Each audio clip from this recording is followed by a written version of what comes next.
How to clean up the disk space on your Windows 11. Hello everyone, and let's get started. If you are worried for the disk space on your Windows, here are the 4 places from which you can delete or permanently delete your temporary files. So for this, first of all, you have to press Windows R to open the Run tab. Now search for Prefetch and continue on the option. This way you will see a list of temporary files. Just press on Ctrl+A to select all and Shift+Delete to delete all of these files. Next up, you have another location which is for temporary files. Now again press on Windows R to open the Run tab and this time type in temp. Do the same step, that is Ctrl+A to select all and Shift+Delete to permanently delete all of these files.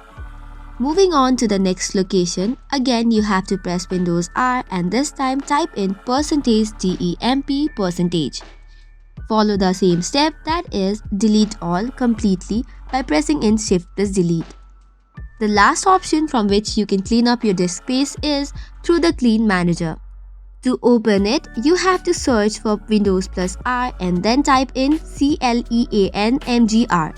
This will collect all the files or the temporary files or cached files on your drive C. And then it will give you another tab or interface.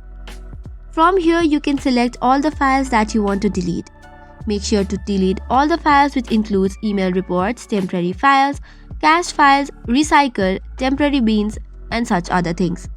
Then after tap on OK, and just by this you have cleaned up your disk space.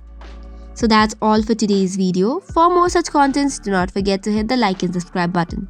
Thank you and keep watching.